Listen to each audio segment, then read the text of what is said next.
we have everyone connected. Welcome, everyone. Very good morning to our audience from around the world. I hope you all continue to be safe and well. And to all eligible parents, I hope you're fully fluent in the art of homeschooling by now. Welcome to this webinar titled Clean, Green, and Better Policy Priorities in a Post-COVID World. My name is Abhishek Bhaskar. I work as a senior energy specialist at the Climate Investment Funds, which is housed within the World Bank and headquartered here in Washington, D.C. I also have the pleasure of being the moderator for this webinar today. Climate Investment Funds, or the CIF, is an $8+ billion fund that for over a decade has been offering both investment and advisory financing for clean energy, sustainable transport, resilience, and forestry activities globally. We offer this funding through 6 multilateral development banks, including Asian Development Bank, African Development Bank, EBRD, the Inter-American Development Bank, IFC, and the World Bank. In 2019, the CIF launched a dedicated facility that offers technical assistance funding for accelerating clean energy investments in client countries. The CIF TA facility supports upstream activities that lead to the strengthening of policy and regulatory environment, building of human and institutional capacity, and design of market-facing solutions such as innovative instruments and business models, all leading to scaling up clean energy. Now, with that short primer about who we are, let's get started. COVID-19 is well on its way to becoming the largest socioeconomic and health crisis the world will ever see. As of today, there are over 25 million cases, while number of deaths will soon hit the 1 million mark. Economies around the world have taken a serious hit. Last quarter, Indian economy reportedly shrunk by almost 25%, while the South African economy by close to 10%. Inflows of external private finance to ODA ineligible countries are projected to drop by around $700 billion compared to last year. While the ILO, the International Labour Organization, estimates a loss of roughly 400 million full-time jobs thanks to the pandemic. And the list goes on.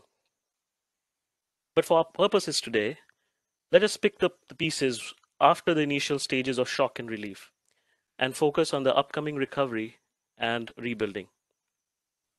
Such once-in-a-generation crisis presents unparalleled opportunities.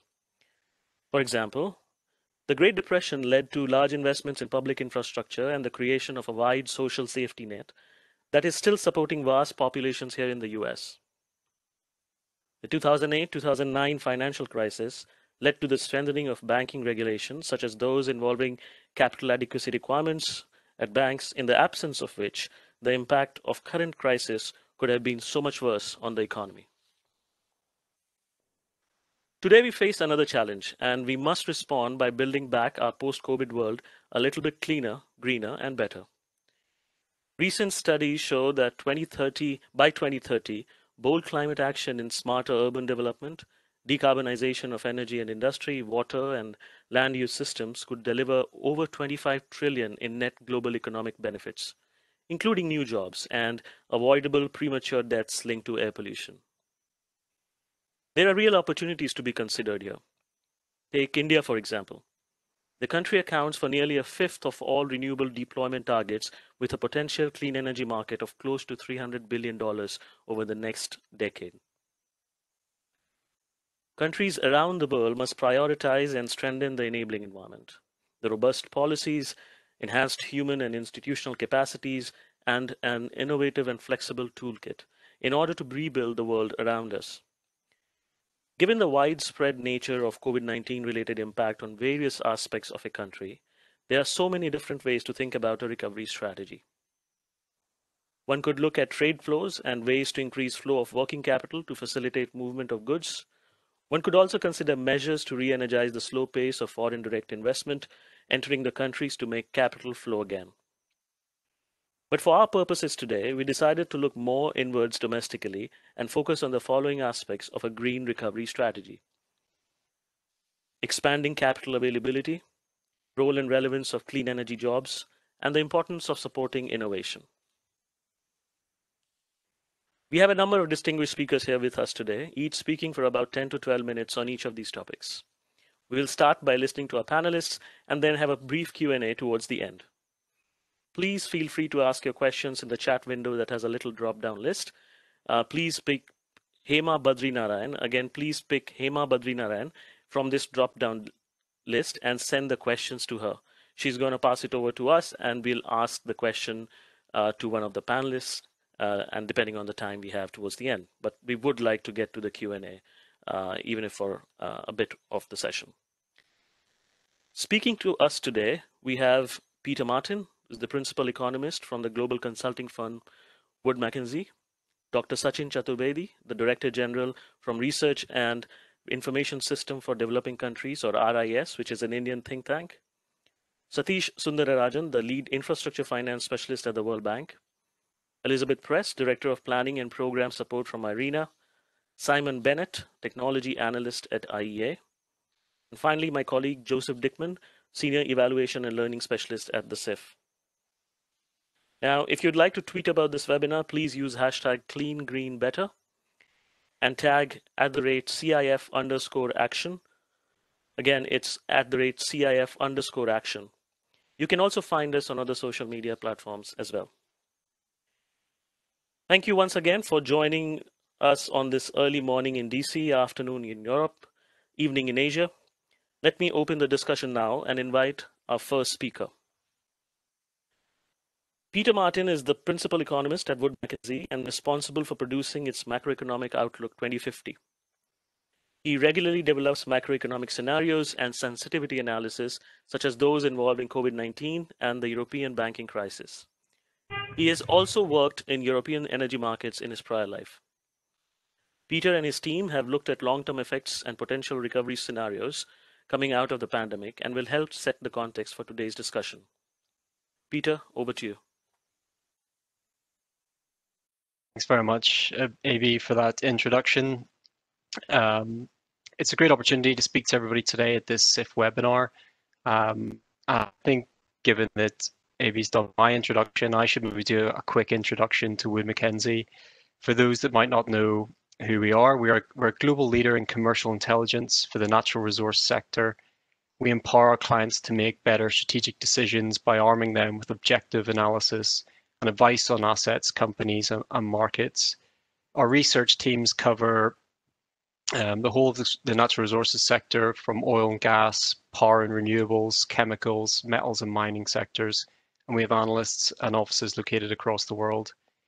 Our key clients are, as well as industry players and financials, some of the world's leading key energy institutions and governments.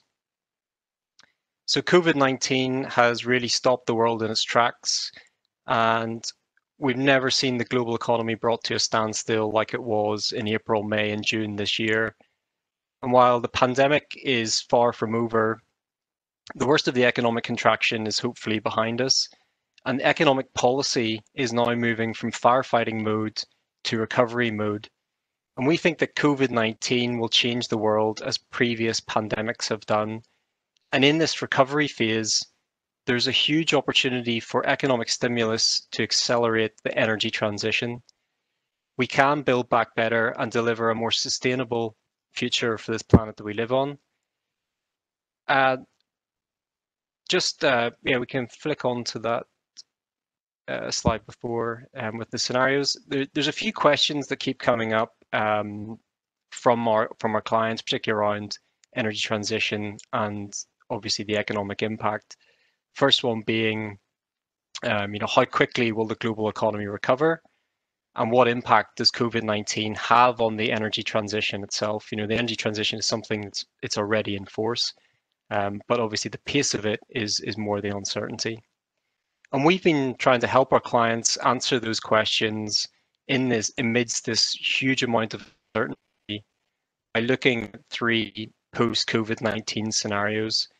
The first one being a full recovery, where we largely see the global economy return to normal. We have economic growth fully recovering, and potential economic growth is unaffected over the longer term. The second scenario is a go it alone, where we see that the pandemic provokes greater protectionism and deglobalization, leading to weaker economic growth over the longer term.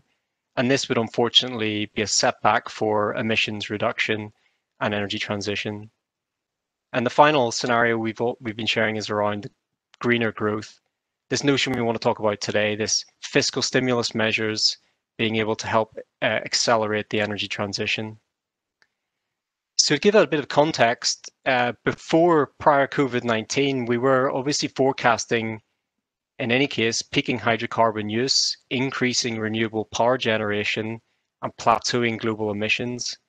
The bigger question at the time was more around, was this happening quickly enough in order to meet emissions targets and temperature goals, particularly set out in the Paris Agreement?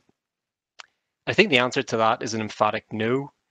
In Wood Mackenzie's energy transition base case, we see the world failing to limit global warming to 2 degrees Celsius above pre-industrial levels. Emissions, while they're sort of set to peak around the turn of next decade in this case, global warming is in the range of 2.8 to 3 degrees Celsius above pre-industrial levels. And by 2040, 80% of primary energy demand is still met by hydrocarbon sources, with just 20% coming from zero carbon energy, and less than half of power generation would come from renewables. So I think it's clear that if the world is to meet climate change targets, accelerating the energy transition is actually essential. So will COVID-19 help to accelerate that energy transition? That's kind of a key question.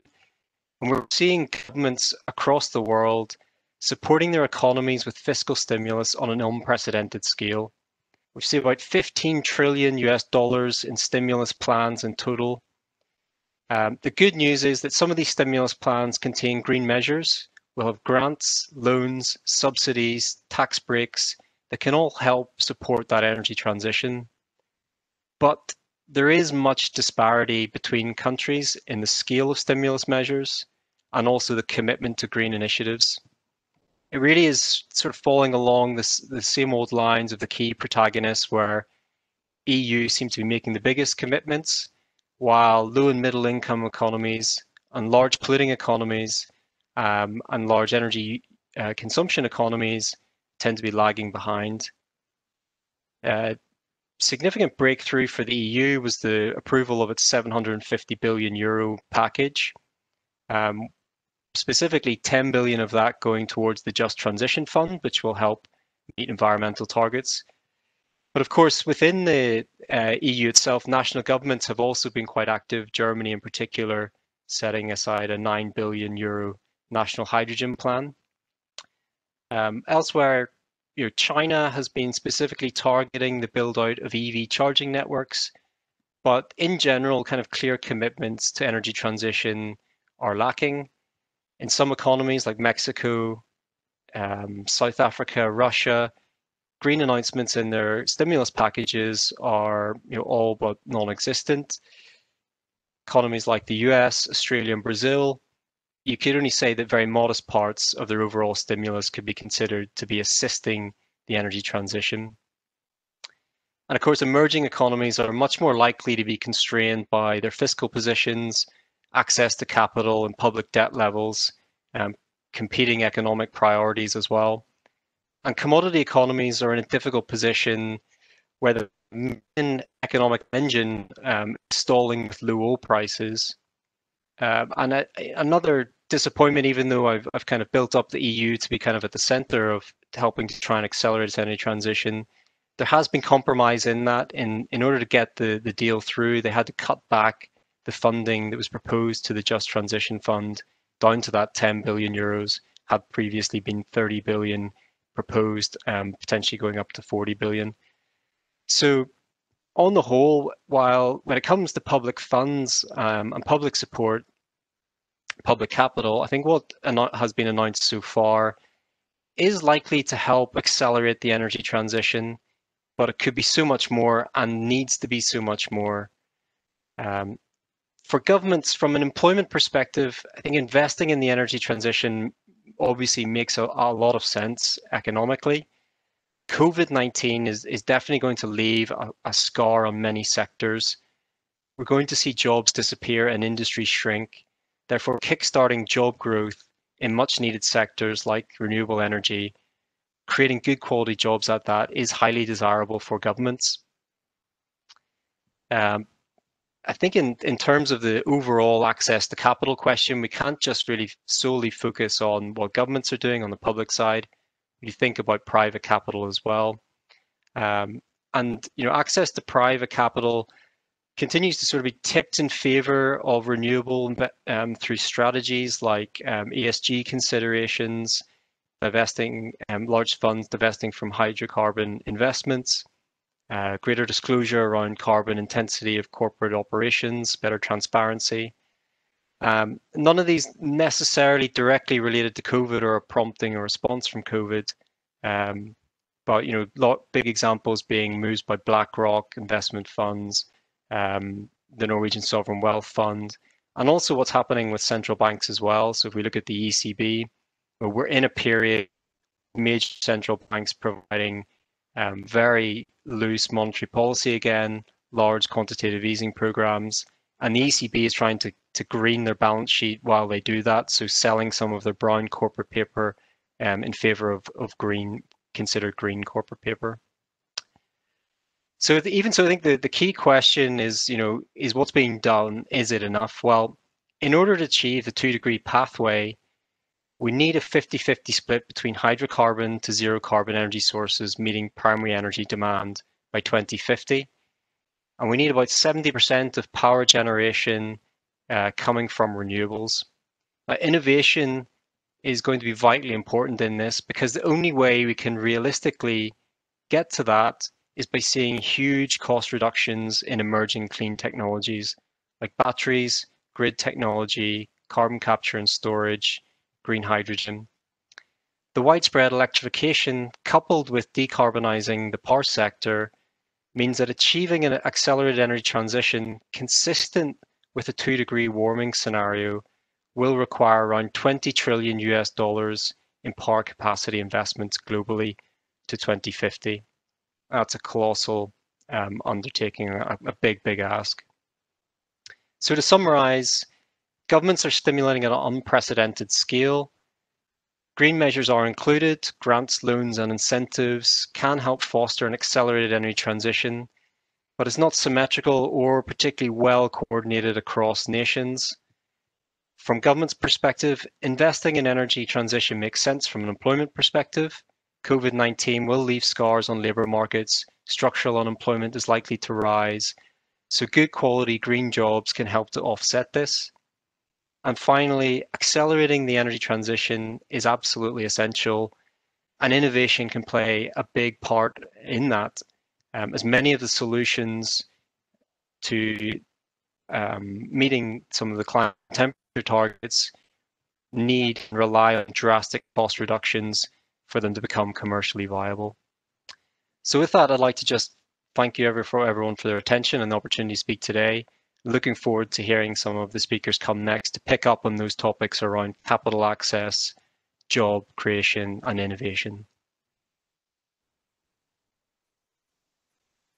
Thank you, Peter, for setting the context for the rest of the discussion.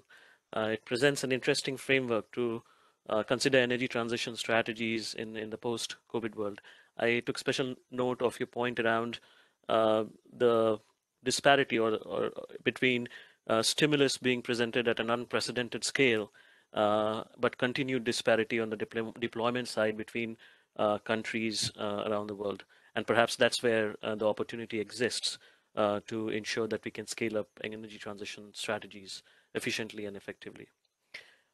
Before we move on, I would like to remind you that you can tweet about this webinar using hashtag #CleanGreenBetter, tagging @CIF_action.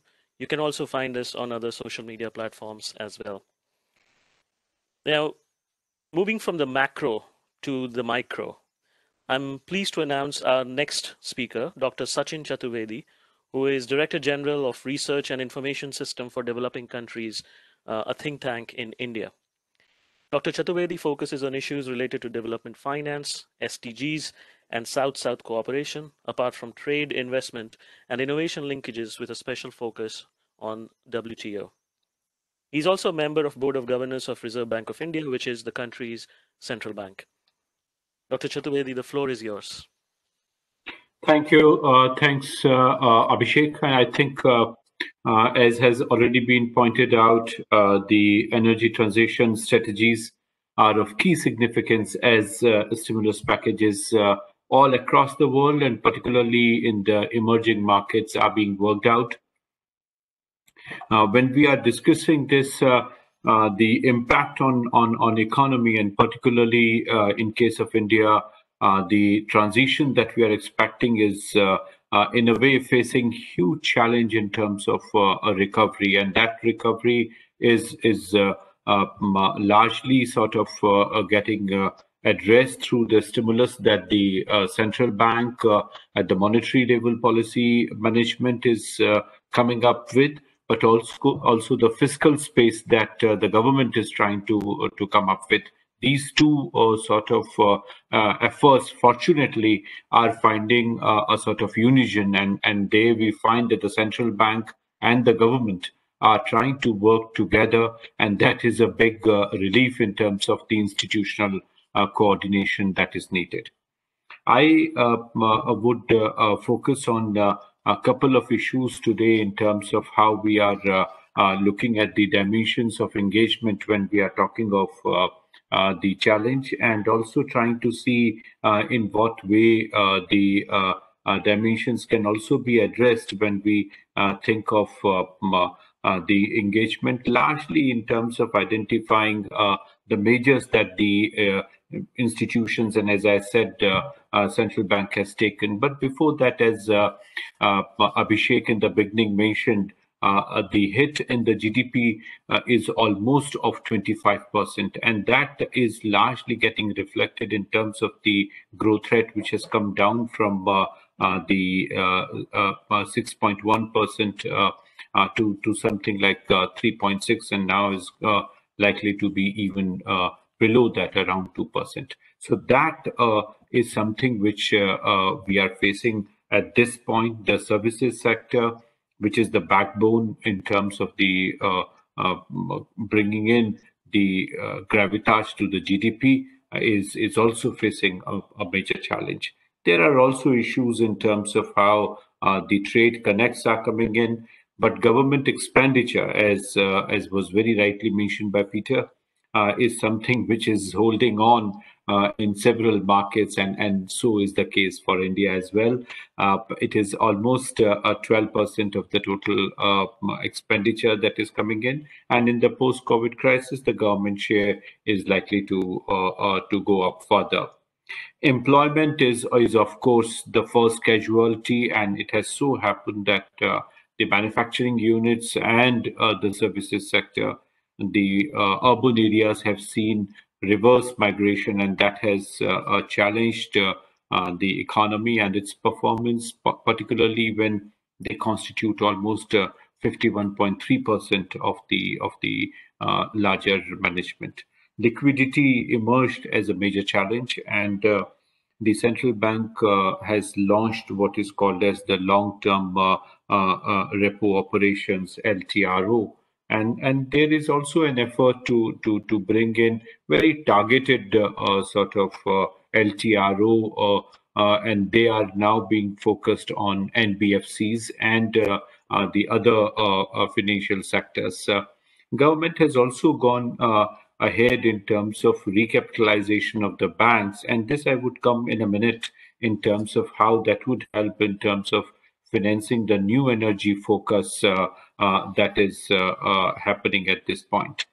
But it is also important here to see the green shoots which are emerging, the effort on focusing on medium, small enterprises, the MSME sector, and the idea of providing sort of impetus on local production of the equipments, and the instruments that are used for solar panels and many other sectors that are associated with this new focus on green energy, there should be produced at the local level within the country. And for that, investment incentivization, recapitalization of the financial institutions, they are becoming part of the larger focus. And the question really there is whether the recovery would be a V-shaped or U-shaped, or would it be simply L-shaped recovery? And that is something that is being explored at this point. But within the renewable energy, fortunately, when we are talking in this webinar, there is another major webinar going on right now, being hosted by one of the chambers in Delhi, FICCI, and International Solar Alliance, ISA, what is being called as the first World Solar Technology Summit. And this first World Solar Technology Summit has more than 26,000 participants. And here, the idea really is, if by 2022 India has to achieve the 200 gigawatt cumulative capacity of renewable energy, what kind of roadmap we require, what kind of expenditure we require. And just this morning, Prime Minister elaborated the plans, and the plans are very clear in terms of what kind of special purpose vehicles should come up for financing this, and what kind of resources are needed for funding it. The target that has been spelled out by the Prime Minister today is in terms of a $15 billion effort, where the multilateral institutions would be encouraged to pool in resources with the International Solar Alliance and a couple of other initiatives that the Asian Infrastructure Investment Bank and Asian Development Bank have come up with to support the mechanism. And this would be sort of laying out the roadmap, be that in the realm of local production or creating the capacities for this. India is also entering in a phase where this kind of transition for African countries are to be supported. And for this, PM today announced a $1.5 billion support to Mozambique and a couple of other countries where solar-based projects which were already launched by India in 2015-16 would be further strengthened for us to move forward. And that, I think, would be supporting in this transition to clean energy that we are talking of. Idea here is also to see if we can really bring in the investments in domestic manufacturing of solar PVs and other initiatives that are there. And if you look at the efforts in last 5 years, the solar power capacity has increased almost 15 times in the country, and that shows the consistent commitment that is there.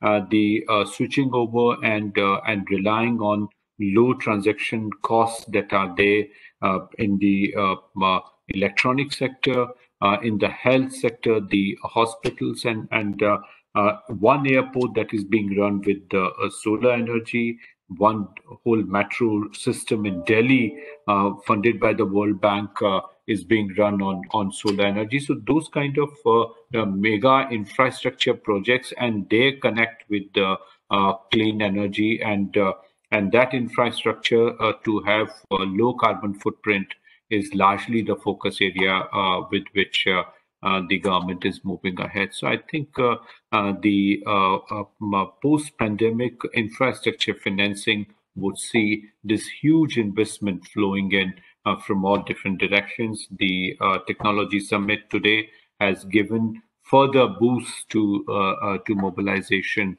of resources in this direction. I would stop here, but I'm open to having more questions here. Thank you. Thank you, Sachin. That was very insightful. I'm sure our audience found it as interesting to hear your thoughts from the ground. India is a major economy with significant stakes in ensuring energy transition for both its citizen as well as the economy. So we are all watching carefully how the government pulls the country out of the COVID crisis. So fingers crossed, space to watch out for. Thanks again. Let's move from country level to a more thematic part of the webinar, focusing on the importance of creating jobs, expanding capital, and fostering innovation. Let's open this segment. And to open this segment, we have Satish Sundarajan, who is the lead infrastructure finance specialist at the World Bank and has worked on a number of operations across Africa and Latin America in the energy and transport sectors on topics related to enabling policy and regulatory frameworks, financial structuring, and credit enhancements. Satish is going to talk to us about the critical aspect of expanding availability of capital during a recovery, which in a crisis can suffer from liquidity constraints given multiple and often competing priorities. Satish, over to you. Thank you, Abhishek. Thanks for all other colleagues, other panel members who set the nice context for this particular topic.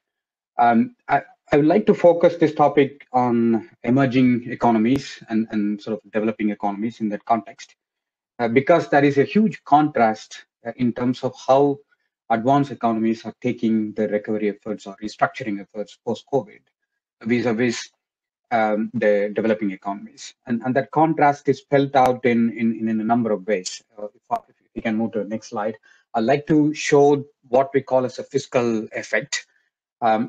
So in a typical context, let's say pre-COVID, for example, many of the developing economies, at least I would say in the low income space to lower middle income space, were always in the sphere of fiscal pressure. So this is even a pre-COVID kind of situation. What has COVID has created is it exacerbated the fiscal pressure on number of countries. So if you follow through the way the infrastructure sector is impacted and the choice of recovery efforts becomes a critical aspect looking forward. So let's say if a country is facing fiscal pressure, that starts directly percolating to the way the government and the public finance is spent in infrastructure. If you just take a statistics to highlight that around 40 to 45% of public finance historically has gone into clean energy. So despite the big push for private sector participation, public finance has played a very critical role in terms of how clean energy has expanded in the emerging economy space. So which shows the importance of or continued importance of public finance. When I say public finance, I'll also include support from MDBs, climate finance, green finance, and those sort of concessional space or a semi-concessional space, including with DFIs, where private sector capital was somewhere around 50 to 55%. That's the sort of historical average. Now, the lending pressure that is created in the domestic space, because there are social priorities, I think Dr. Chaturvedi clearly mentioned about the sort of difference in priorities in terms of looking forward profile as part of the recovery efforts, where governments have to take an approach of where do they put their money going forward. One, there is a competing pressure on bringing the labor market, including organized and unorganized sector back, and bringing manufacturing sector back, and then creating labor-intensive capital investments back into the space. On the other hand, they are bound by fiscal pressure in terms of how much spending ability they have, how much borrowing ability they have. Many countries post-March this year have been either downgraded or put into negative outlook. The rating agencies are not looking at dearly on the current situation. They continue to apply most of the criteria that were applied in the pre-COVID situation. So in that context, countries are very cautious about how they spend in the context of their fiscal deficits. Right? So that creates a legacy effect of those projects or those investments that are not matured and either or potentially become a non-performing loan or a non-performing asset in one sense, but also the new investment that would require new capital flow. Borrowing creates a fiscal pressure on the government, but also any credit rating downgrade will have a direct impact on the cost of financing.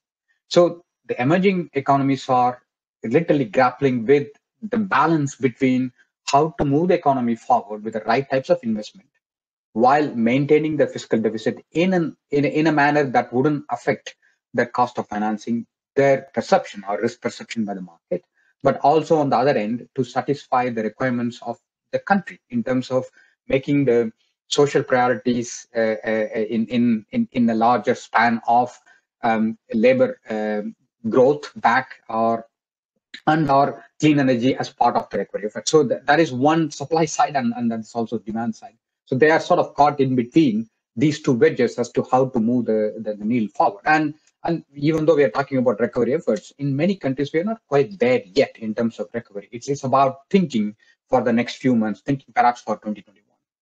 But what would eventually turn out is some countries tend to reduce the infrastructure investments. And I would like to put the greener infrastructure under the larger infrastructure investment. So in that context of when a larger infrastructure profile gets reduced going forward because the priorities are going more towards social sectors, health, education, labor-intensive, unorganized sectors to get back on their feet, while there is a need to ensure that the very tightened fiscal space is properly utilized. So that's exactly the balance I was referring to. This is where what we refer to Build Back Better comes centrally into the discussion.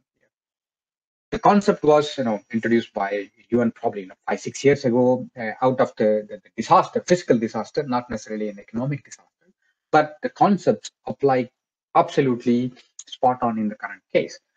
When governments are faced with fiscal pressure on one end, while continue to build the economy back on track, there is a need to make it better. What is make it better? In the sense that make the policy choices about which infrastructure, how to spend it, and when to spend it would be the right type of strategic role that governments will eventually take going forward. And one can see that in the current context of overall capital flow, there is an increased role of multilaterals, bilaterals, as well as private sector to support the government in terms of leveraging their investments more carefully or more cautiously. Just to give you another statistic, IMF estimated almost a financial impact of around 2.5 trillions in emerging economy space back in March, right? When countries have started feeling about the pinch of COVID-19. But fast forward, one can easily see the trajectory is in one way than the other way. So if at all the things would have gone way worse than the $2.5 trillion number estimated by IMF. So that gives us a broader spectrum of the area that we are touching. Please go to the next slide. So the next slide focuses primarily on how the market perceives the risks of emerging markets. So I just put two regions here, the yield curves for two regions here, one on Africa and one on Europe and Central Asia, but I can easily replace this with Latin America or East Asia Pacific or South Asia regions. The trend is pretty, if you see the way that things have evolved, starting from April 2020, sort of the point, April 2018, what you see on the left. But in particular, if you see the spike somewhere between Feb and March this year, almost every region has that spike where there is an increased risk perception of investors looking at emerging countries. Yes, it has come down since June onwards. It's sort of more or less flattening down. But as you see the trend, it hasn't quite reverted back to the pre-COVID levels, pre-crisis levels. Despite that, the recent bond issuances, closer to 1/3 to 40%, are still coming from emerging markets. But a larger aspect which Peter mentioned about economic stimulus or central reserve banks from EU to US to Canada to other advanced economies offering near 0% interest rate space we see globally. This has not quite transferred that into emerging markets yet. Because there is always a flight to quality in that investors are looking at countries where the capital is protected more than where it is also reflected in the way that the country credit rating impacts are, which I mentioned earlier, that if you take countries like South Africa, countries like Nigeria and others in Africa space have been downgraded. Many countries in LAC region are in the cusp of being under negative outlook or in the last rung of investment grade. So the investor perception of getting on countries is more on the yield-seeking basis as against providing the long-term support. So the capital flow to these countries, particularly at a cost that these countries probably won't be able to afford in the current context, may continue to stand for a few months, perhaps until the end of this year, until we see some trajectory getting back to the pre-COVID levels, perhaps in 2021. But this is not going to happen without any particular interventions or direct interventions to be made by these countries. If you go to the next slide. So this is where the Build Back Better comes squarely into the policy choices the country has to make. One is the transition from where the restructuring efforts are currently made to recovery efforts post-COVID. Doesn't just start with capital flow. It has to start with the way the enabling environment is built around whether institutions, the policy incentives which were given before, can they continue? The economic incentives given before, whether tax or other fiscal contributions, can they continue? Can they be afforded in the current country, be affordable in the current context? So that's becoming very critical as part of the bigger policy choices. But the perspective of making investment choices not from the context of improving the labor market today, but actually taking a bit longer term perspective, going forward 2 years, 3 years, 5 years down the line, is going to be very critical in terms of managing the negative externalities coming from any gender infrastructure vis-a-vis a green infrastructure. So that's where the critical decision factor sits on. However, when a capital is limited, there is a clear set of priorities that comes onto that. Okay, so when public finance is limited, you have on the demand side a set of projects that need to be implemented. So what is the most useful, almost like an incremental value of that next marginal capital going into the projects? Which types of investment should go? So then natural intention is to have shovel-ready projects, but shovel-ready projects are not easy in the emerging economy space, because there's always a challenge in terms of creating this bankable infrastructure pipeline that incentivizes new investors to come on, particularly private investors to come on board. That's where we see the role of government to create that, and including the support of multilaterals and bilaterals to create that space for leveraging public finance with as much as possible of private financing. Perhaps the ratio of 40 to 60 has to move from, let's say, 20 to 80 or 30 to 70. So that's where the balance is going to be struck. And then lastly, I would also say that these are not going to happen in almost like a status quo basis or do nothing basis. It has to have a new policy measures. Certain countries have adopted the policy measures that happened pre-crisis, and they continue to do that. But are they making specific efforts in terms of putting green infrastructure back into the recovery plan?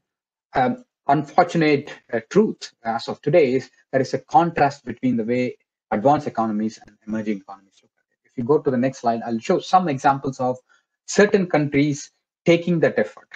Not all emerging economies are undertaking green recovery as a primary means to put their growth back. Instead, there is a pressure, or there is an incentive to look at infrastructure as a stimulus. Can they drill down to the next level to carve out green infrastructure as the space for new capital to flow? Not quite yet. There's quite a bit of work needs to be done on that.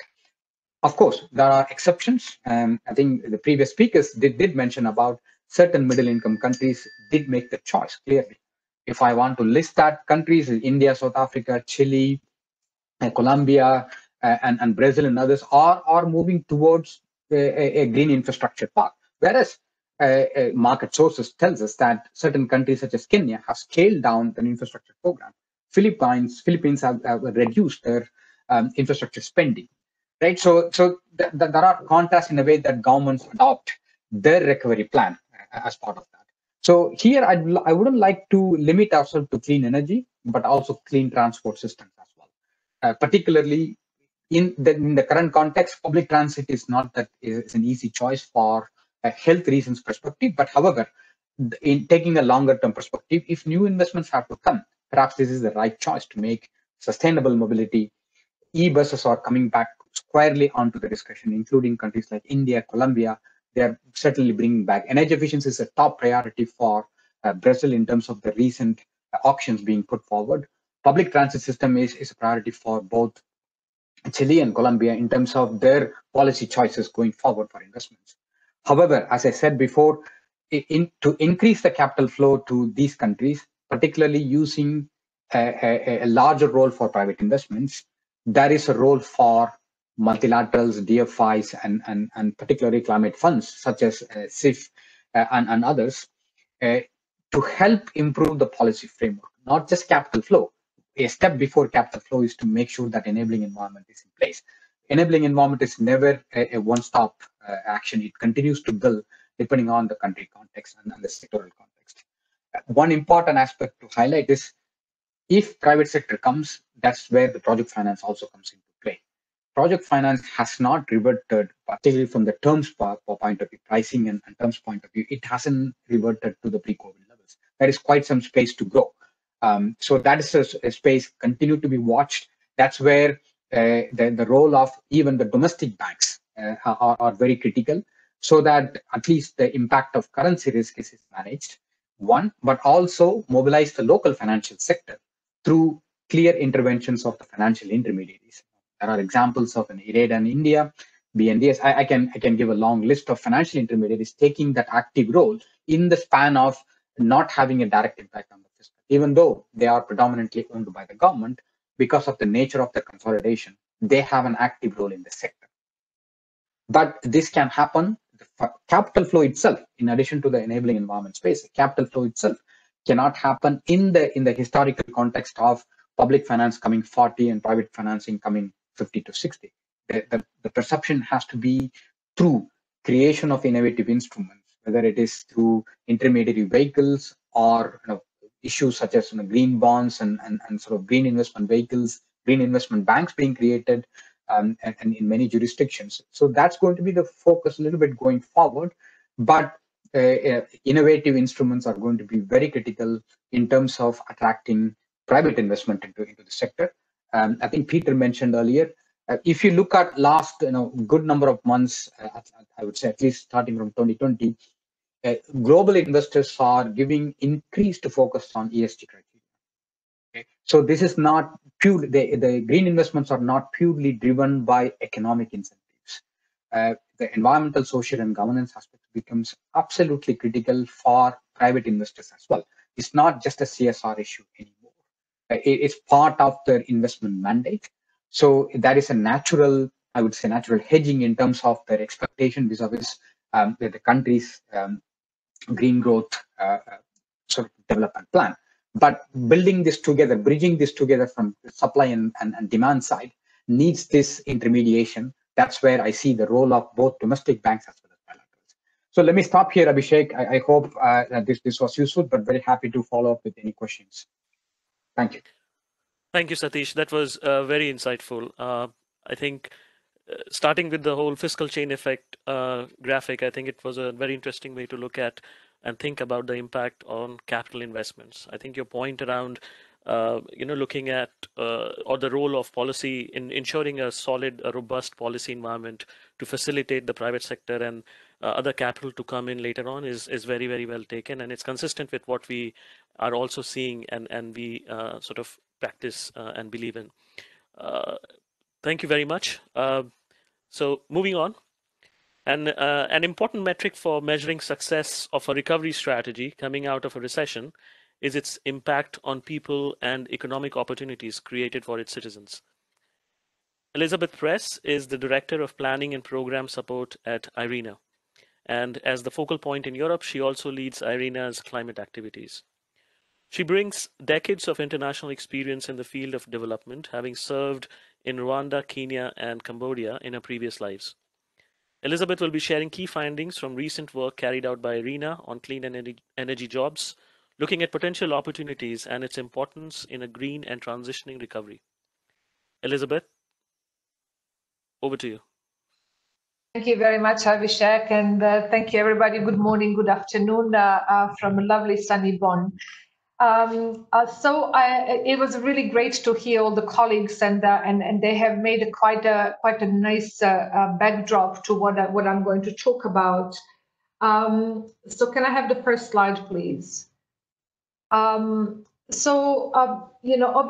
the energy has been a priority in the context of climate discussion. But, zooming it down to the recovery space, it is not that evident that everybody's going to look at energy as a priority. And we have seen that we're watching about 60 countries right now in looking at what are the recovery strategies and priorities, and obviously energy security in terms of making sure that people can pay, that there is a supply in place has been prioritized by governments. But in the context of energy transition, it is not that obvious. So it is really important that we're having these discussions and highlight these opportunities to incentivize the policy direction towards energy.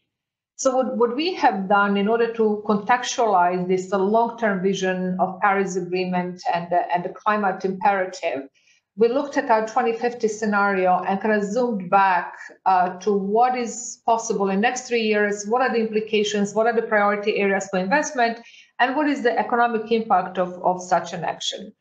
So taking that step back to the coming 3 years, we have identified 3 major priorities, which is efficiency, electrification and infrastructure, and renewables project, along with innovation as an important investment priority in the context of recovery, to make this shift, to accelerate the shift to energy transition.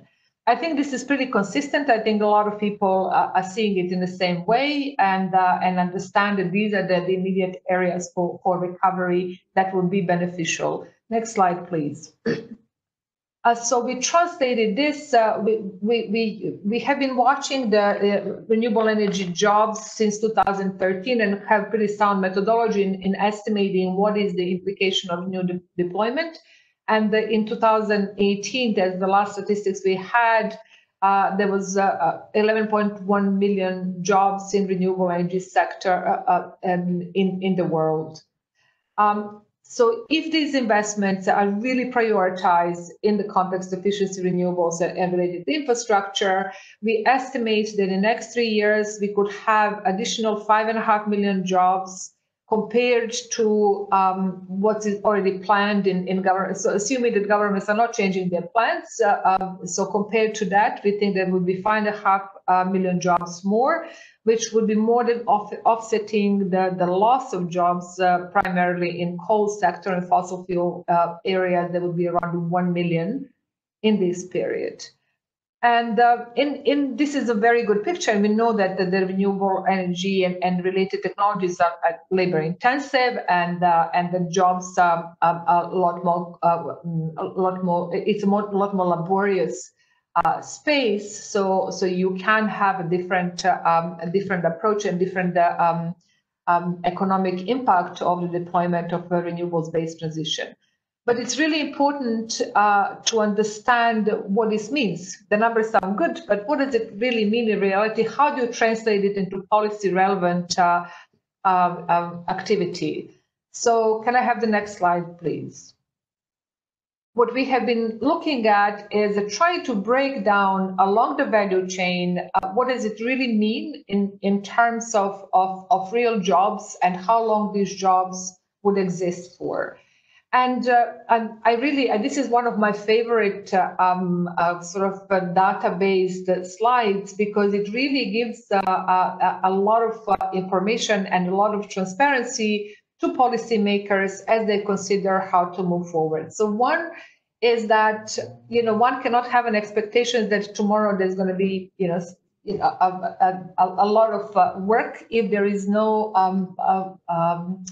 renewable energy projects in place, for instance. So you have to look at it from a project planning to decommissioning. What does it mean in the context of value chain? But the concentration of jobs is in operation and maintenance, which are good jobs, which are long-term jobs, and which are jobs that can benefit from efforts for retraining of those who would potentially lose them, in the fossil fuel space. So in the recovery space, in addition to concentrating to deciding where is it that the governments can prioritize a policy with this view along the value chain, the long-term view, some of the messages are emerging around that one cannot look at that energy sector in isolation, that energy sector has to be looked in a broader sense. For instance, can some of the recovery resource go into reskilling, and how do you promote the just transition process in this particular period? Can we accelerate some of the plans that are maybe for longer term at this point in time, because there was this dramatic break in the business as usual? So we have this space to rethink a little and see how to move forward. Can I have the next slide, please? So this point on the holistic policy making is really important, and it was always important, but it's a lot more prominent now in the context of the COVID recovery. So the business case of renewables in terms of competitiveness has been quite obvious for quite some time, and I think there's a lot of evidence to it, and I think there's a lot of recognition and acceptance. Even when you look at new capacity additions, you see the trends in 2019. 72% of capacity additions was renewables, and then that's obviously stemming from competitiveness. But there is also increasingly focus on what other things you can achieve with this. So job creation is a clear one. In our scenario to 2050. We believe that will be 22 million more energy transition-related jobs than what is right now planned by governments, if more focus will be put on renewables-based transition. I just want to clarify that we're not talking just about electricity; we're talking about end use as well, transport industry.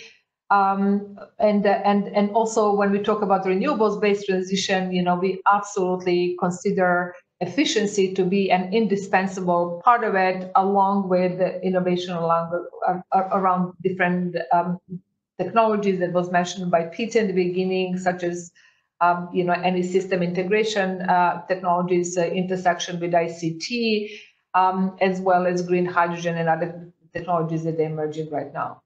Then the one thing that we must not forget is the full energy access. The SDG agenda is 9 years expiring in 9 years down the road. We have a big job with energy access. There were some improvements, but there's a lot more to come. And what the pandemic has shown is that intersection of energy with health, with water, with information technology has become very visible and very prominent, and these gaps are really jeopardizing the ability to recover. So this is another angle that must be taken into account. The energy security, I don't want to go into technical details around this, but I mean, obviously we have seen that renewables-based power was the preferred choice during the diminished demand, and we need to remember that 80% of countries are energy fossil fuel importers. So there is a lot of thinking to be done on how to capitalize on this to harness the indigenous capabilities and become create this new system of codependency and or interdependency or independence.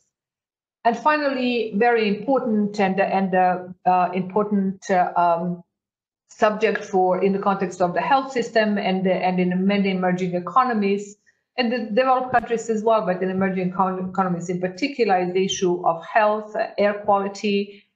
We have seen a dramatic difference in the context of the pandemic, but how we move forward with it and how do we benefit from renewables-based transition to improve air quality, which also, I mean, it has a monetary implication, which is not necessarily prominently showing. We estimate that for each dollar of investment, you can get $3 to $8 payback, as well as the possibilities for industrial development.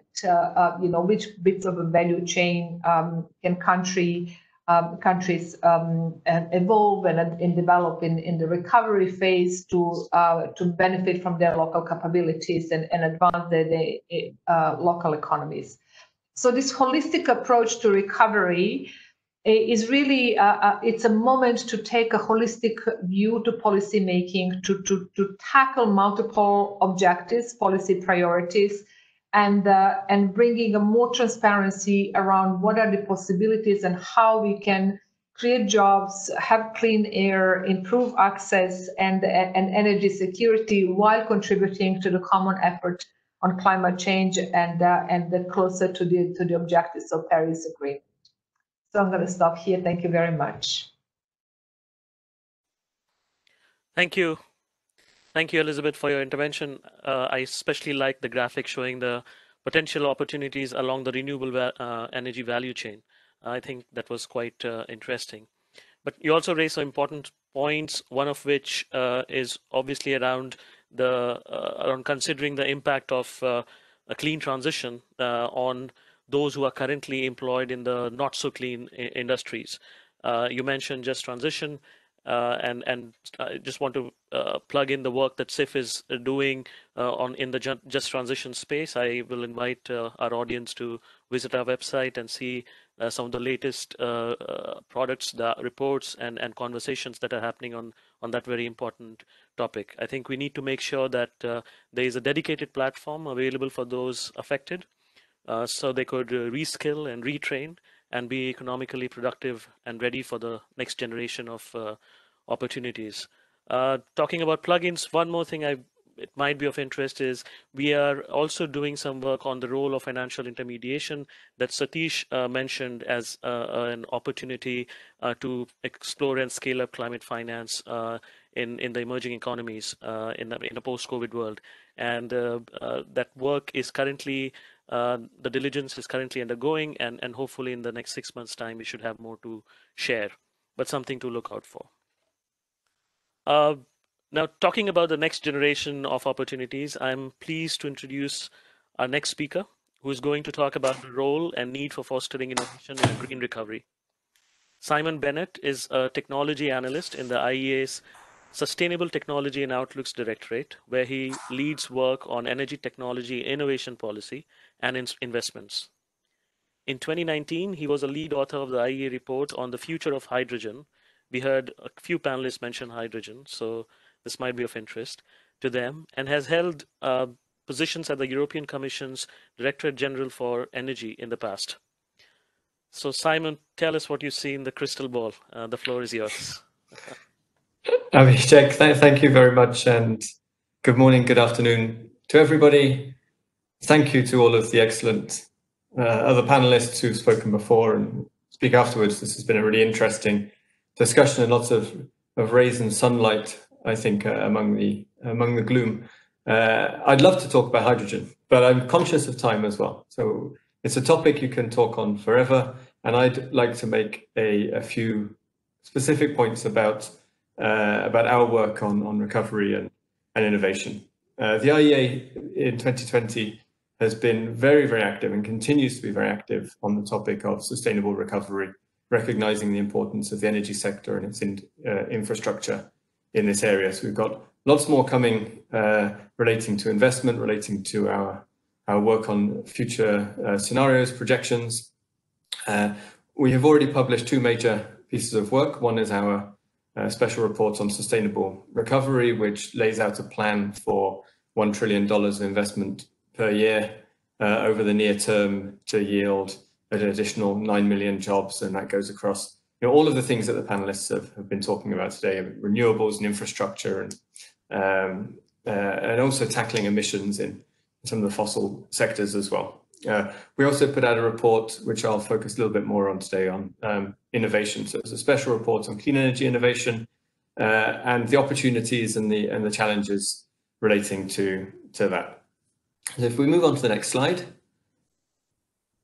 and if you could just do another couple of clicks, just to, yeah, I think that's it. That gets all of the information up as quickly as possible. I just wanted to show the work that we did for our World Energy Investment 2020 report. It came out in May when there was a lot of uncertainty. Those uncertainties have shifted a little bit around the economic picture, but we were able to estimate based on spending plans of companies and the GDP projections at the time. We looked at a 6% drop in GDP, a 20% drop in energy investment across all energy sectors in 2020, which is unparalleled. I mean, this is the first time in history we'll have seen a drop of quite such magnitude. And when you start to unpick the different sectors in the different countries, it gets really interesting in terms of what's happening. But I wanted to highlight this fact that we do see that major producers of oil and gas have seen the largest falls or will see larger falls in investment due to reduced revenue, and the ability of emerging economies in particular is going to be challenged in terms of investments. The other things that come out of this story is really that we see investments in things like renewables, clean energy holding up a little bit better than fossil fuels, but although renewables then are set to take a larger share in 2020 of total energy investments, in total we're down $400 billion in 1 year, and we were already off track for meeting our climate and energy sort of social and political objectives. We're not going to be doing any better despite this higher share of clean energy in a lower amount. So there's a lot of opportunity to re-energize investment in these areas to meet the different sort of pathways that present themselves. There is no single energy transition pathway ahead of us, and we look at different opportunities to come out of that, and our sustainable recovery plan is one such attempt to do so. We followed up this particular piece of work on world energy investment with a dedicated publication on what's happening in Indonesia, because that was an area of our work this year. I think that you can find that on our website, and I hope you'd be interested in it. But I've been asked to talk today about technology innovation, which I'll move on to now. So if we have the next slide. And again, let's click through. So I think there's about 6 clicks. Yeah, so here, if we pause here, I'll talk you through where, if we pause here. So the whole sort of picture here that we're showing is some work on our sustainable development scenario, which meets the Paris goals, and it also provides universal energy access, tackles air pollution. So this is a broad scenario of energy policy, environmental goals. We looked at the technologies that would be required in order to meet that scenario by 2070, meeting a 35 billion tons of CO2 emission reduction per year in that time frame. And we looked at technologies in terms of their stage of readiness. And because by the time you're out in the final periods of this scenario, you're really tackling emissions in heavy industry and long distance transport, and some of these hard to abate sectors. We found that around 35% of these emissions reductions were needing to come from technologies that are only at the demonstration or large prototype stage today. They're not are not available to the market yet. And this is a really high share. We need those technologies.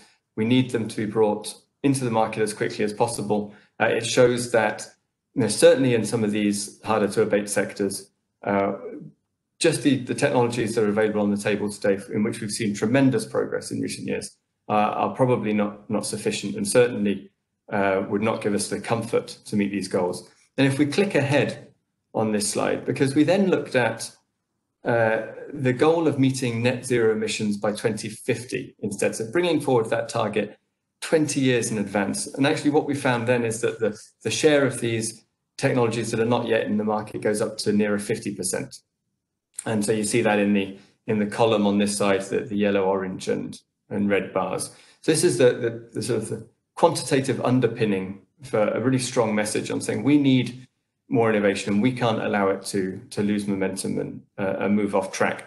And that's the other side of what we've been looking at the IEA, is what are the impacts of COVID-19?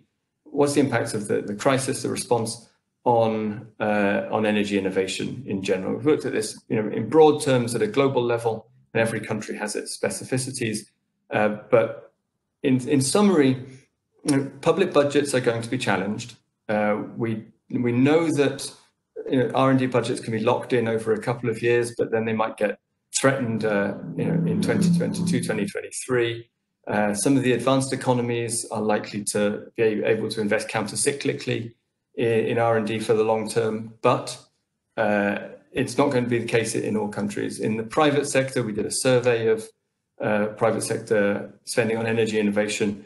Lots of expectations that budgets are going to be cut there, and that's what we saw after the last financial crisis. We're already seeing a slowdown in deal value and number of deals in the venture capital sector in clean energy. And when you look at the big picture and what happens in terms of differential speeds of recovery, there's a reasonable expectation that you could see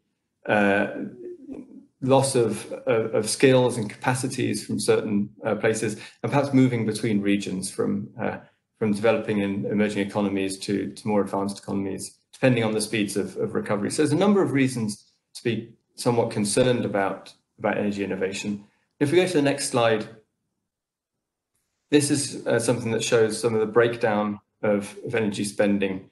Currently, let's get all the clicks up, because at the moment, although we do have a substantial amount of money from the public sector going into clean energy innovation, when we highlight that bit, that 17 billion that we know which technologies it's going into, only a quarter of that is going into technologies that are the ones we've identified as being key to net zero emissions. Hydrogen's been mentioned, but sustainable bioenergy, the capture of CO2 from the atmosphere or from bioenergy to give us the option of negative emissions, and then digitalization, energy storage, grids. These are things where we need to boost innovation, and they're only getting 25% of the share today. And so this mixture of not great news in terms of how much is going into particular sectors, how much this area is growing in general, and the threats of COVID-19, we thought this was a good moment to really say to policymakers, innovation is crucial as an engine of the economy in the longer term, and preventing the deterioration of the innovation capacities in clean energy in the short term is also a smart economic policy, because it prevents the loss of jobs, it keeps the companies and the researchers afloat that are going to be so crucial to restarting and regenerating cleaner economic growth in future. And so we came up with 5 principles for energy innovation policies. That's on the next slide. And we'll put them up here. You can read through them, but I just take a very quick moment to just mention that how this applies to emerging markets in particular, because as we saw in the earlier slide, their capacity to invest is going to be impacted more than others, and yet they're going to be the stage for so much of the energy transitions in terms of where energy demand is going to be, where the deployment of new technologies, deployment of new infrastructure is going to be happening. And if there is local technology, domestic ownership of technologies, it makes it so much easier to put in place the policies that are needed to incentivize the adoption and the uptake of those technologies, and to access a cycle of wealth creation that allows the reinvestment of revenue into innovation and R&D. And that's really, what's at the hub of this. It's this cycle of wealth creation and reinvestment. And we need some of these major emerging markets to progress and accelerate that cycle. And so that principle number 1, prioritize the parts of the value chain you want to be a part of, the technologies that needed to be adopted for your geographical specificity, for your climate specificity. These are aspects where we started working with a number of major emerging markets through our Clean Energy Transitions program on innovation strategies, how to track innovation and how to adjust it as they go forward. And that's a really exciting piece of work. And we're also interested in questions like, if there's limited ability to invest, limited capacity, how can multilateral financing play a role in here, including technical assistance? And those are conversations that we're certainly keen to have going forwards, and to prevent the loss of momentum in this area, because these are the opportunities that are going to give us the engine for sustainable recovery over the long term. Thank you.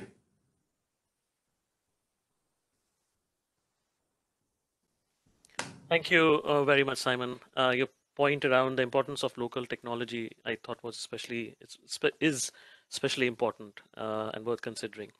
Like you said, the mature technologies are only going to form a part of the solution to meet our climate and emission reduction goals.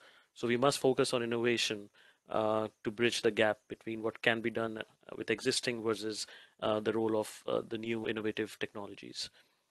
And so I think it's really important, the work that IEA and some of the other institutions are doing in this space. Now, moving on to the final speaker of the webinar, I'm happy to introduce my colleague, Joseph Dickman, who leads the CIF Evaluation and Learning Initiative.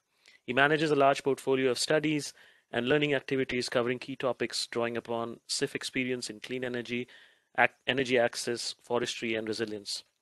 Joe and his team have been looking at the decade-old SIF portfolio in search of lessons that could be used to address some of the challenges posed by the ongoing pandemic. And he has some interesting messages to share. Joe, over to you. Great. Thank you, Abhi, and hello, everyone. As Abhi said, I'll share a few lessons based on SIF's experience and recent studies, and this is part of early findings from an upcoming paper that we hope to publish in the coming weeks on how climate investments can support green recovery. Next slide, please. Just to recap, SIF was established over 10 years ago at the time of the 2008 financial crisis, and with over $8 billion in contributions, financing over 300 projects in clean energy, resilience, and forests through 4 programs working in 72 developing countries. And you can see some of the results and outcomes on the slide here. It's this extensive implementation experience and related analytical work that has yielded some of these insights on ways to support green recovery. Next slide. So the first key point that I'd like to make is around the ability of climate investments to drive robust economic recovery by creating jobs and stimulating local economies. And we've heard other speakers talk about this as well. We've recently run estimations using economic modeling techniques in the CTF portfolio, that's the Clean Technology Fund within the SIF.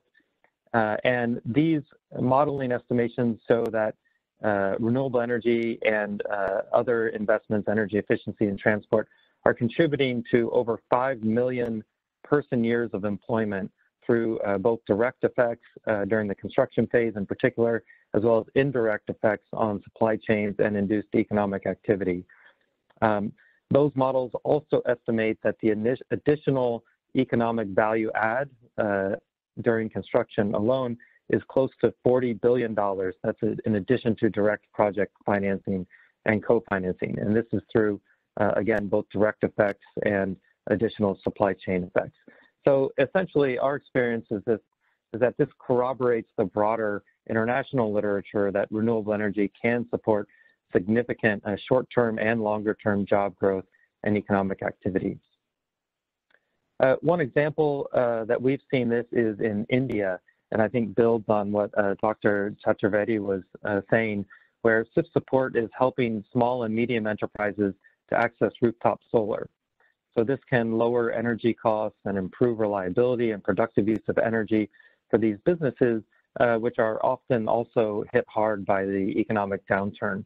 And this can also create new installation jobs and investments in a growing sector.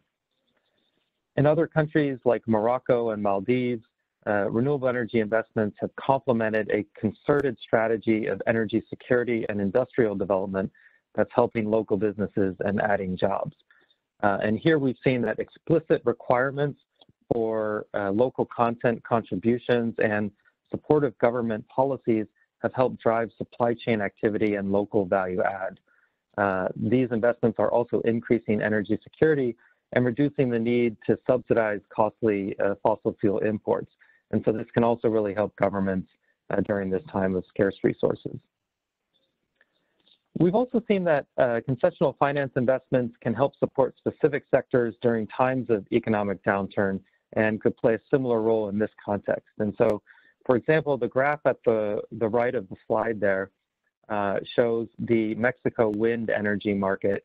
MDB finance is shown in the purple line, and the blue line shows private sector finance as a share of new investment in the wind sector per year. This was analysis done by Bloomberg New Energy Finance. And what you can see here is that in this market, in certain moments when private investment was stalled, such as after the 2008 financial crisis or later when it declined due to new policy regulations, MDB finance and SIF finance came in and helped provide proof of concept, demonstration, and help boost investor confidence, helping to sustain sector momentum over time and crowd in private finance. This eventually resulted in a market that reached over $12 billion and 4.3 gigawatts of installed capacity. And so it's, these kinds of green stimulus investments also using concessional finance can help fragile renewable energy markets in developing countries survive the current downturn and stimulate greater sector growth. We've also heard about the importance of energy efficiency, particularly Elizabeth's comments, and the importance that that sector can have on boosting employment and energy productivity while reducing costs, especially for small businesses and households that may be hit hard by the pandemic. And while because of these potential returns, both on economics and climate, many have argued for a prominent energy efficiency focus in green recoveries. It's also been a sector that's been a bit difficult to fully capitalize on this potential globally. And within the SIF, we've seen the ability of concessional finance through multiple rounds of investment and TA and capacity building to help stimulate commercial energy efficiency markets in places like Turkey and Mexico. The second key point that we're finding in this research is on the importance of technical assistance and capacity building for building strong policies and institutions that can work alongside investments and catalyze broader market change. So again, the Mexico wind energy sector is a good example where early institutional support for NAFIN, the National Development Bank in Mexico, including human capital development and organizational capacity, really helped them to expand activities in the renewable sectors and navigate these turbulent market cycles. Morocco is again another good example where early support to MASEN, the Moroccan Solar Energy Agency, helped them to implement the government's ambitious renewable energy policies and become a major driver of the clean energy transition there. And here within the SIF, in particular, we found that when technical assistance and capacity building and policy support are coupled with large-scale, predictable, and flexible finance for demonstration projects, this provided sufficient incentives for a range of actors to come together and help move markets. And again, we've heard previous speakers speak to this on how this could be relevant in the current context. Finally, the third key point that I want to make is how green recovery policies and investments can support the most vulnerable. So we've found that energy access investments, for example, are improving health, education, and livelihoods for vulnerable populations who are also likely to be disproportionately affected by the COVID-19 pandemic. So for example, in Honduras, the SREP program, the Scaling Renewable Energy in Low-Income Countries program, has recently repurposed a grant to support remote health clinics with solar electricity as part of their pandemic response and to better reach hard to reach remote populations. Elsewhere, increased energy access provides electricity for agriculture, businesses, again, health and education and other essential services for disadvantaged remote communities. And many of these communities are also now suffering increased food and livelihood insecurity and lower access to health and other key services that have been exacerbated by the pandemic. So we're seeing this support in places like Nepal, Ethiopia, and Kenya. We also know that air pollution and CO2 emissions can increase susceptibility to COVID-19 and respiratory illnesses, especially for the urban poor, who again are likely to be disproportionately impacted by COVID-19. And so cleaner energy in the form of renewable energy in cities or sustainable transport like the electric buses that CTF is helping to finance in Colombia can really help with this. Indoor air pollution is also an issue with predominant use of traditional cook stoves, for example, in Africa or in places like Honduras, where SIF with IDB is helping to stimulate markets for commercial clean cook stoves that are decreasing the health risks for poor households. And my final point, I also want to relate to the concept of just transition, which other speakers have also alluded to. So again, on the social inclusion front, there are fossil fuel-based or coal workers and regions that may already be experiencing some decline and are being doubly hit by COVID-induced market changes and the clean energy transition. And so here, the SIF's recent analytical work on just transition is highlighting that explicit attention to this in the form of targeted policies and investments are key not only to ensure equitable recoveries and transitions, in line with not leaving anyone behind, but also to ensure that climate-friendly policies have buy-in and support from key groups, and thus are more likely to be effective and sustainable. So this question of equity in terms of access to jobs, quality of jobs, and the distributional aspects of the costs and benefits of the transition and the economic recovery is really, really key. So these are just a few of the takeaways. I'll stop there, and we'll be happy to share the full paper once it's out, and I look forward to the discussion. Thank you. Thanks very much, Joe. I think it's a tough task to go through a large portfolio and distill the lessons to just a few bullets, but I think you covered some of the very important considerations that can be helpful in thinking while thinking of designing a green recovery strategy. So thanks for your insights. We are just a couple of minutes away. I'm staring at the clock, but I think we may be able to squeeze in a couple of questions if that's okay with everyone. Let me put this first question out to Peter. The question is there a paper related to the three scenarios that you presented with further details that can be shared, or that could be, maybe it's available on your website? And there are two questions, Peter. The second question is, with all the advantages outlined for a green transition, why is the bulk of recovery funding still going to fossil fuels? And I ask you this question because where you are seated, you get to see both the fossil fuel industry as well as the clean energy industry.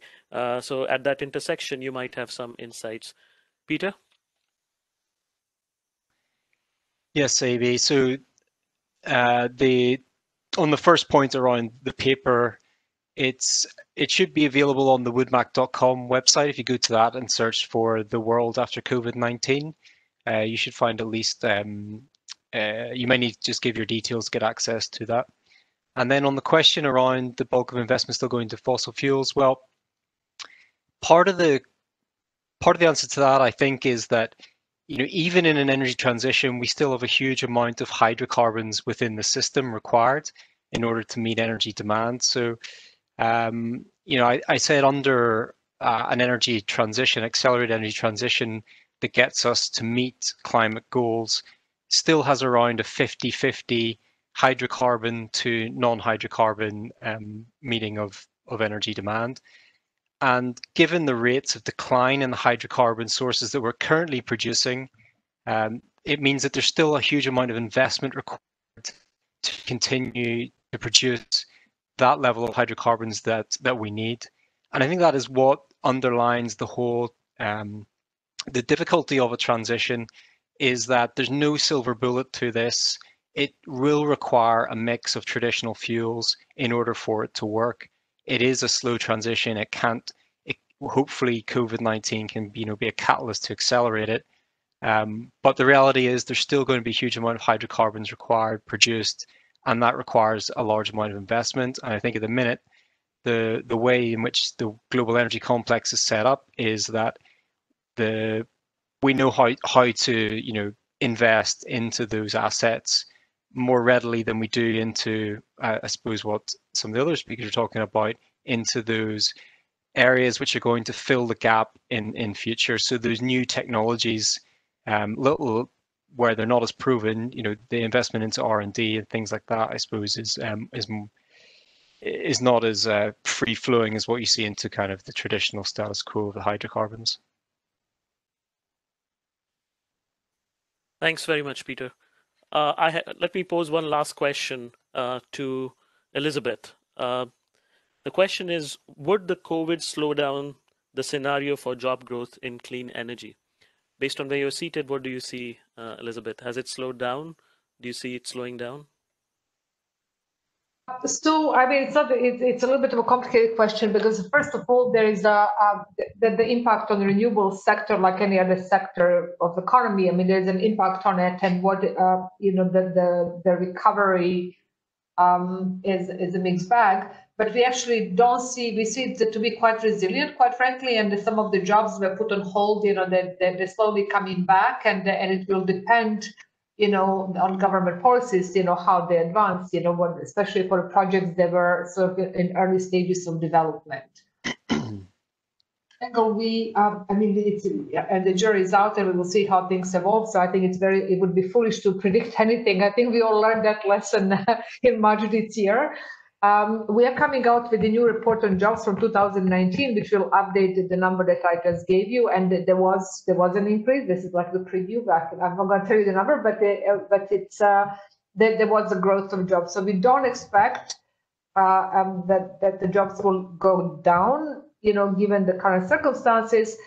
But how much more is added will depend really very much on, the path governments take. And so, the developments in India, for instance, are very encouraging because obviously India is, the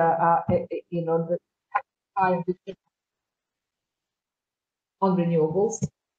So some of these countries will probably, accelerate very significantly. So hopefully we will have a better picture in a few months. But for the time being, we don't see any signal that is worrisome beyond just a generic economic situation. Thank you very much, Elizabeth. We are a few minutes over time, but I think it was worth the exciting discussion we were a part of. Thank you to all the panelists for joining us this morning. I hope everyone, including the audience and the panelists, found the discussion as fascinating as I did. Please feel free to reach out to us and continue the conversation through our social media channels, our website. Let me stop here. Thank you for connecting once again. Stay safe, stay well, take care. Thank you all. Thank you, Abhi.